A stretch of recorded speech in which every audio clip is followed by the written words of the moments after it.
अमरनाथ से जुड़ी हुई भगवान शिव और माता पार्वती की कथा। एक बार देवी पार्वती ने देवों के देव महादेव से पूछा, ऐसा क्यों है कि आप अजर हैं, अमर हैं, लेकिन मुझे हर जन्म के बाद नए स्वरूप में आकर फिर से बरसों तप के बाद आपको प्राप्त करना होता है। जब मुझे आपको पाना है तो मेरी तपस्या और इतनी कठिन परीक्षा क्यों? आपके कंठ में पड़ी नरमुंड की माला और अमर होने का रहस्य क्या है? नमस्कार दोस्तों, मेरा नाम नारायण विजय है। स्वागत है आप सभी का मेरे इस चैनल पे। दोस्तों चलिए हम भगवान शिव और माता पार्वती से जुड़ी हुई अमरनाथ धाम की कथा के विषय में इस वीडियो में आगे हम विस्तार पूर्वक जानेंगे। महादेव ने पहले तो देवी पार्वती के उन सवालों का जवाब देना उचित नहीं समझा, लेकिन पत्नी हट के कारण कुछ गूढ़ रहस्य उन्हें बताने पड़े। शिव पुराण में मृत्यु से लेकर अजर अमर तक के कई प्रसंग हैं, जिसमें एक साधना से जुड़ी अमर कथा बड़ी रोचक है, जिसे भक्तजन अमर तत्व की कथा के रूप में जानते हैं। हर वर्ष हिम के अलय यानी हिमालय में अमरनाथ, कैलाश और मानसरोवर तीर्थ स्थानों में लाखों श्रद्धालु पहुंचते हैं, सैकड़ों किलोमीटर की पैदल यात्रा करते हैं। क्यों? विश्वास यूं ही नहीं उपजा।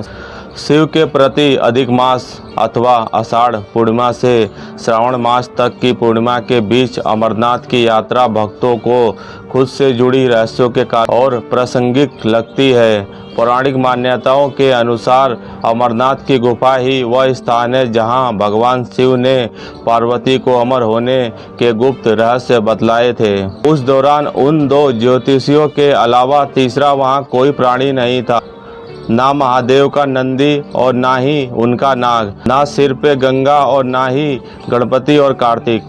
सबसे पहले नंदी को पहलगांव पर छोड़ा महादेव ने।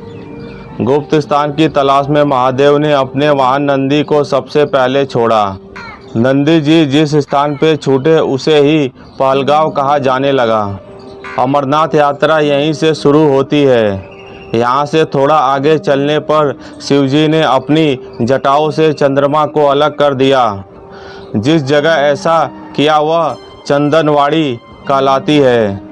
इसके बाद गंगा जी को पंचतरणी में और कंठभूषण सर्पों को शेषनाग पर छोड़ दिया। इस प्रकार इस पड़ाव का नाम शेषनाग पड़ा। अगले पड़ाव पर गणेश जी छूटे। अमरनाथ यात्रा में पहलगांव के बाद अगला पड़ाव है गणेश टॉप। मान्यता है कि इसी स्थान पर महादेव ने पुत्र गणेश को छोड़ा। इस जगह को महागुणा का पर्वत भी कहते हैं। इसके बाद महादेव ने जहां पिसु नाम के कीड़े को त्यागा वह जगह पिसु घाटी है और शुरू हुई भगवान शिव और माता पार्वती की कथा।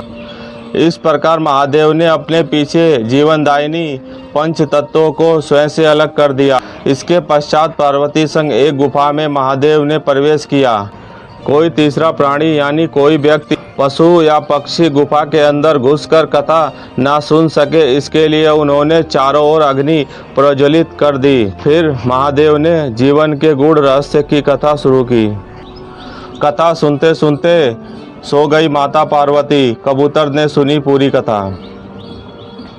कहा जाता है कि कथा सुनते सुनते देवी पार्वती को नींद आ गई। वह सो गई और महादेव को पता नहीं चला। वह सुनाते रहे। यह कथा उस समय दो सफ़ेद कबूतर सुन रहे थे और बीच बीच में गूगू की आवाज़ निकाल रहे थे। महादेव को लगा कि पार्वती मुझे सुन रही हैं और बीच बीच में हुंकारी भर रही हैं।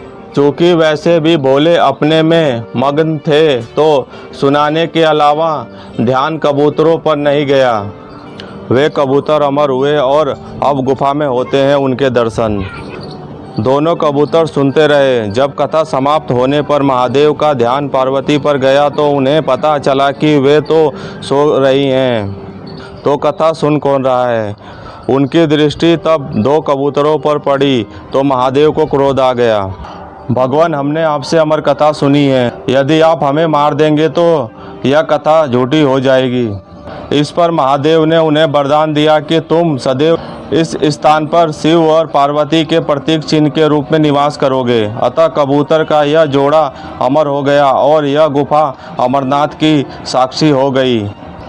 इस तरह इस स्थान का नाम अमरनाथ पड़ा।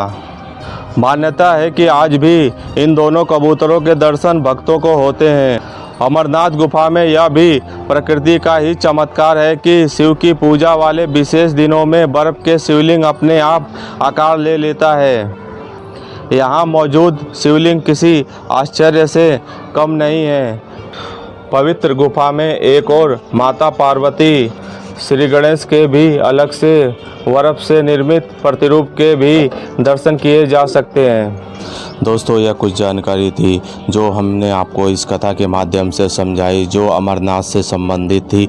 कैसे भगवान शिव ने माता पार्वती को अमरनाथ की कथा सुनाई पर वह सो गई और वहाँ पे मौजूद 2 सफ़ेद कबूतरों ने वह पूरी कथा सुनी, जिससे वह अमर हो गए और जिसके बाद आज भी उन दोनों कबूतरों के वहाँ पे दर्शन होते हैं, क्योंकि ऐसा भगवान शिव ने उन्हें वरदान के रूप में दिया था। दोस्तों, यह जानकारी और कहानी आप लोग कैसी लगी मुझे कमेंट बॉक्स में कमेंट करना ना भूलें। मेरे चैनल को सब्सक्राइब करें, वीडियो को लाइक शेयर करें। धन्यवाद।